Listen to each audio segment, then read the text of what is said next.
today's episode. I am Dr. Katherine Y. Brown, your host. As you know, we have explored many topics with thought leaders, stakeholders, content experts, researchers, academicians, and community and civic leaders. Today, you are in for a treat. We have none other than Shay Gresham Howard as today's guest. Welcome, Shay. Thank you so much. Thank you for having me, Dr. Brown.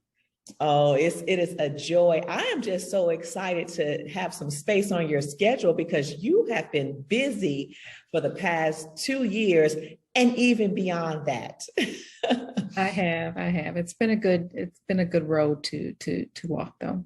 Absolutely. So here's what I want to do today, because I've read your bio and I know about you and who you are. So I want to first start with the first question.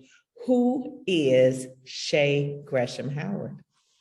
Well, Shay Gresham Howard is a person who is committed to service, committed to family, committed to giving. I think that I'm a down to earth person. I like to have my fun, but I like to work as well. And so in that sense, I consider myself a well-rounded individual. Absolutely. Let's talk about your trajectory just in terms of leadership, because you hold different leadership positions in the community, but just tell us a little bit about your work. Absolutely. Absolutely. If you will allow me to sort of go back to one of the very first leadership positions I was selected for, that was really the foundation or the background for me developing my philosophy of leadership. Moving forward to today. Now, I'm going to take you all the way back to Northside High School in Atlanta, Georgia, where, I participated in junior ROTC. And while participating there, I was selected as the very first female cadet sergeant major for my battalion, my high school. And the next year, I was selected as the very first female executive officer for all of the battalions in Atlanta, Georgia. So when I graduated out of junior ROTC, I was a cadet lieutenant colonel. So those two positions really taught me or gave me my first taste of what it means to be a leader, what it means to be devoted to and dedicated to a commitment of excellence and getting things done when they need to get it, when they need to get done. So those two positions really helped to mold me. And, I progressed through undergraduate, holding different leadership positions, and then into law school, being president of the Black Law Students Association, helping that organization set programming policy, not just for the law school, but also for the school at large at the University of Kentucky. And then, when my family and I, moved to the Nashville area, I immediately got involved with board service and working in different organizations. So I've been on the board of cable. I've been on the board of the Nashville Public Radio organization. I've been on the board of Nashville Cares. So that board service, as well as holding leadership positions in, my sorority in Jack and Jill. And now, just about to wrap up my 2 years as serving as chapter president for the Nashville, Tennessee chapter of the Links Incorporated. I believe that when I was elected, was one of the youngest to be elected to the position of chapter president for some time. And so, that was at the beginning of the pandemic in 2020. And, fulfilling this role as a leader, I drew on all of those past experiences in leadership as well. Absolutely. And, you mentioned that, and I think it's important to really think about what life experiences actually prepare you to be resilient during a pandemic.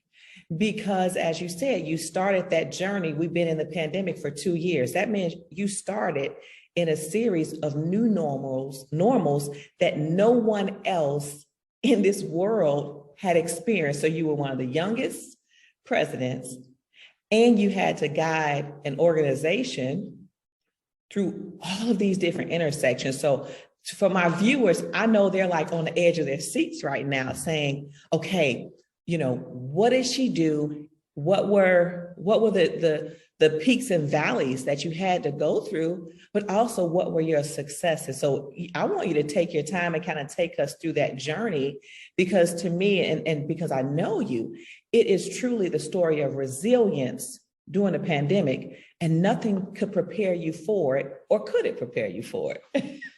Well, the pandemic had, it caught everyone sort of off guard, right? And it required a pivot.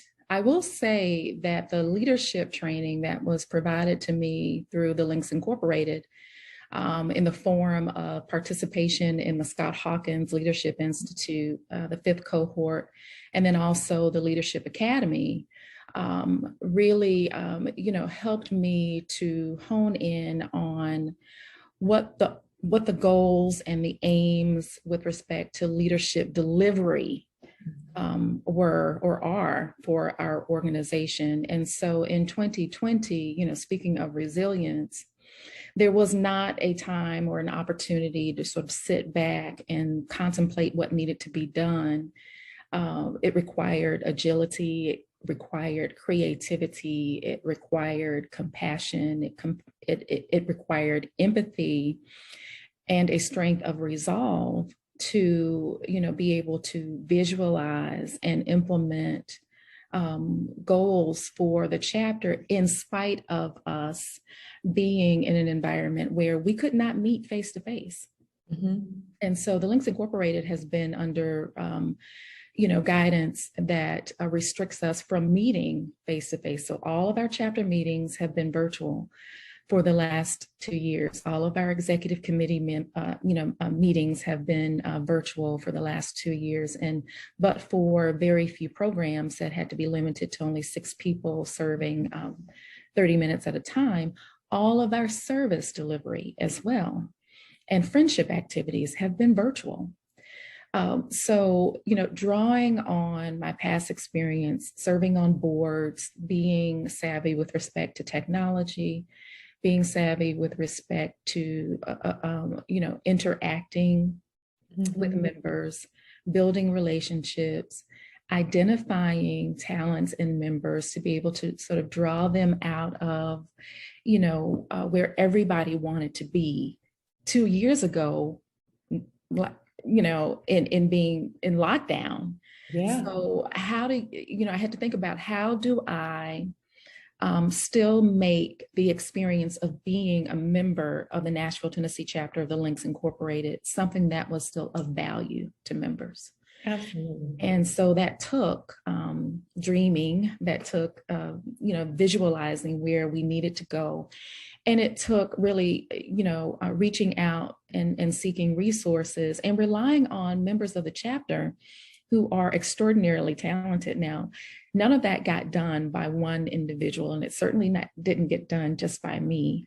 It was an opportunity really for us to be able to identify and rely on what we were committed to do as Links, and that was to focus on, and it continues to be, to focus on leadership or service, and also friendship.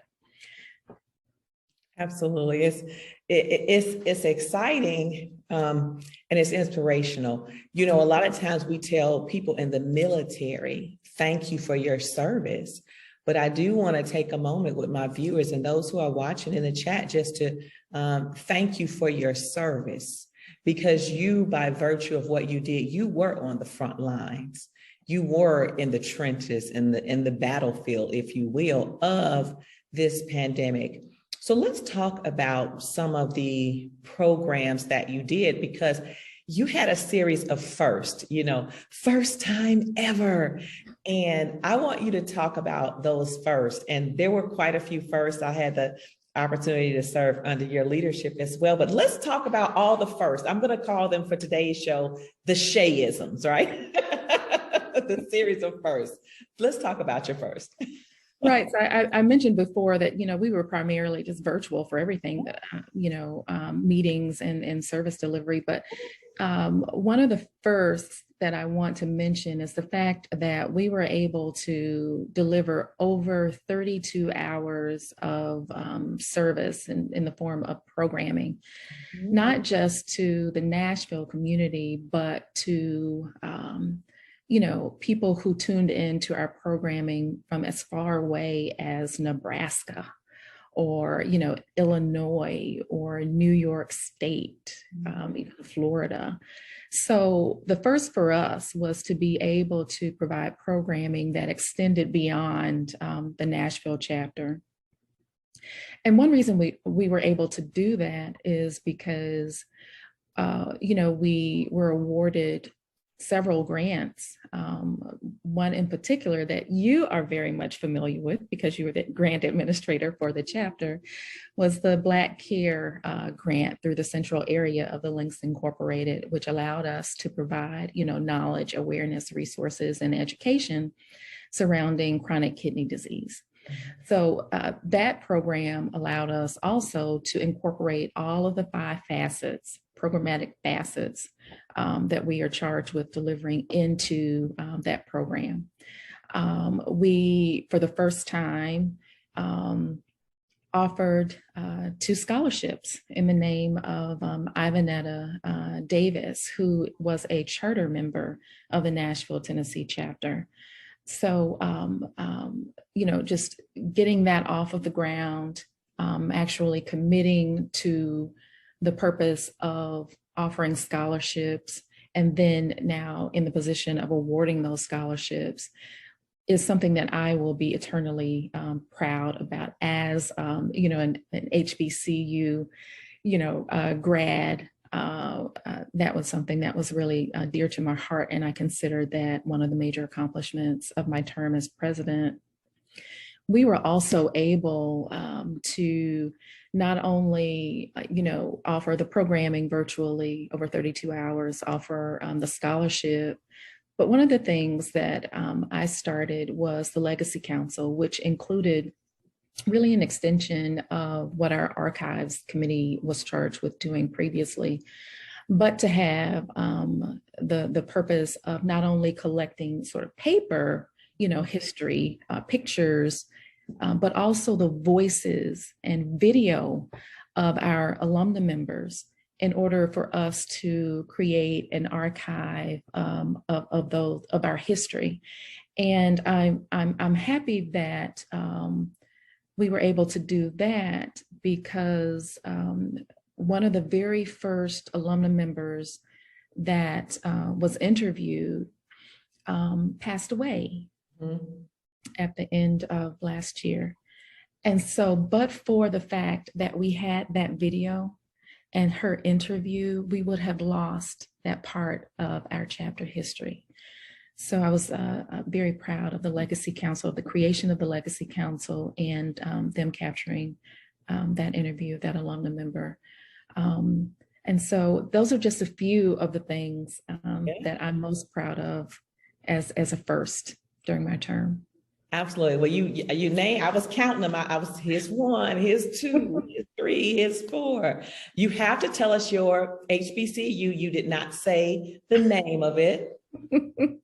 Yes. So I met my husband as a student at Tuskegee University. And when we met, I had been selected as the very first student ombudsperson at Tuskegee University, which meant that I was the student who was the liaison between the Board of Trustees, the administration, and the students. And so in previous years, that position had only been held by men. But my year, Dr. Benjamin Payton, who was the president of the university at that time, selected me for that position. And so it was during that time as well that I met my husband and, got engaged, transferred. So I did not graduate from Tuskegee University, although I still consider it my alma mater. but my executive MBA is from Tennessee State University. So I am a TSU Tiger. I will claim that. And so having the experience of attending two HBCUs is just a delight to me. Absolutely. I love it. I love hearing it. And I think that we're counting the first one and the second one. So that's right. Here you have, because you had a first. But, one of the things that you mentioned, I want to make sure that our viewers don't miss this, is that you were already on a trajectory of first as an undergraduate student. So this was not your first time doing things that were, cutting edge and out of the norm and very innovative. There are a couple more, and I'm not going to have you say them, but I know for a fact there was just another grant that was awarded under your leadership. That's correct. So we just recently received a grant to provide COVID-19 programming in the state of Tennessee. So that brings our grant total to, I won't give the exact amount, but it's a significant, a significant amount in grant dollars that the chapter received between the three grants that we received this year. I love it. So between CARE, HEALS, the COVID, it's just a lot of work that has been done that you've been able to do. So here's the question then. What's next? Because I could just stop there, right? What is next? Because what happened again during that 2-year period may never be duplicated in the life of another leader, because you directed and guided through something that was a horrific time. Our people in our community were dying. Our family members were dying. Members were diagnosed with COVID. I mean, it was just a time of devastation and a time that we may never see again, and hopefully we won't. So what do you do? Because you've done so much prior to, but in the last 2 years. Right. So, and you said it. I hope that we don't see that time again. I sincerely hope that we don't see that time again. But what is next for me, since I am transitioning out of the position of chapter president, the natural move then will be leadership in other areas. And I certainly will take the experience that I've gained in being chapter president of the Nashville, Tennessee chapter, and move that into other areas. And, we haven't talked about sort of my business experience. I want to just focus on my service part, because service is so important to me. And you've heard me say, several times that if you have, having a heart for service is so important. And I believe that I will, the next step for me will allow me to take that heart for service into a different arena and hopefully, innovate, continue to create first opportunities, but for the good of the community. That's what I'm most concerned about.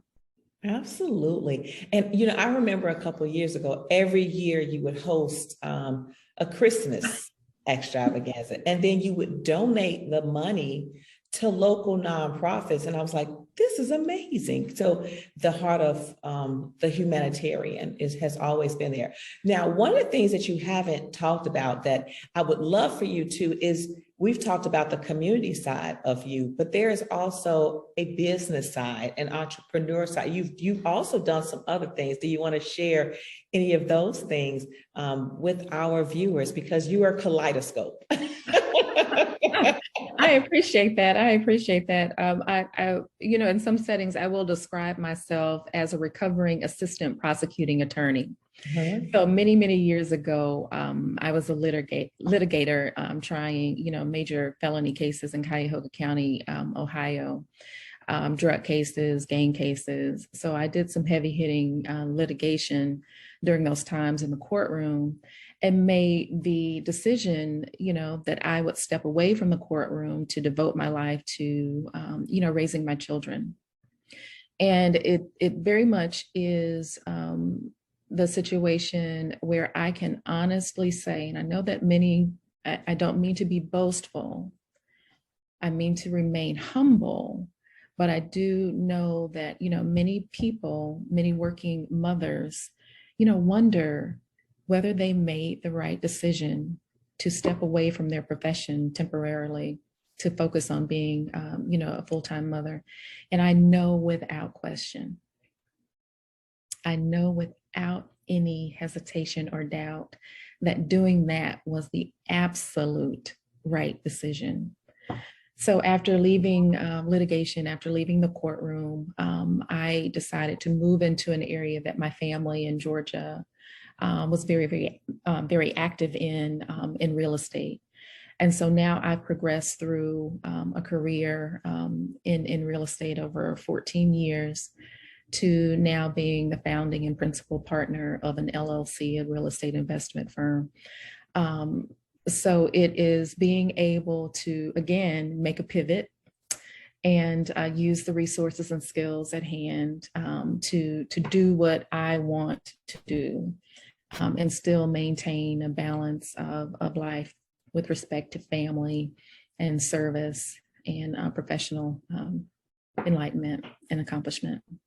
I love it. What words of wisdom could you give or would you give to our viewers? Because again, we actually have viewers around the world, but you talk about the work-life balance and health. So any advice that you would give to our viewers who maybe are still maybe somewhat quarantined in the home, maybe dealing with stress, depression, and other things, anything that you could share with them? Absolutely. And being the leader of an organization means that you have to be available to your members, and sometimes in very personal ways, when they just want to talk, when they want to vent, when they are, and you alluded to it earlier, if they are in a depressive, mode, being able to listen and hear what people are saying instead of listening with the intent to respond is very important. Prioritizing yourself is okay. It is okay for you to give permission to yourself to focus on what is best for you. Because if you're not happy and healthy, that's not good for your family. And then, one thing that I, mentioned to my daughter today, who is, as the moment of this taping, is in Paris by herself. She's doing what I always told my children to do growing up, have an adventure every single day. Have an adventure every single day, no matter how big or small, because it's those memories that you make that will carry you through. So that's the advice that I will offer. I love it. And I know that you all love this too. So listen, you all have heard from the one and only, the first of first, Shay Gresham Howard. And I just want to conclude with one final question. Is there anything that I have not asked you that you would like to share with our viewers? Oh, sure. How about my hobbies? Some of the things that I like to do. Yes. I am determined that one day I will be an Ironman. I will complete an Ironman triathlon. I am determined to do that. One of the things that I enjoy doing is hiking, being outside, going to a cabin, hanging out, and also quilting. I have a studio in my home for quilting. So little known facts about Shay Gresham Howard. I love it. I love it. So for our viewers around the world, join me back here next week. You won't want to miss an episode. Now, Shay, how do they follow you? Are you on social media? Because I feel like people, they want to know about your hiking. They want to know when you do the Ironman, #Ironman. They want to know about that. So how do they get in touch with you? You can find me on Instagram at the Shay Howard. All right, at the Shay Howard. So until next time, everyone, I am Dr. Katherine Y. Brown, your host. Stay informed, stay healthy, and share this message with your communities. Have a great day, everyone. Goodbye.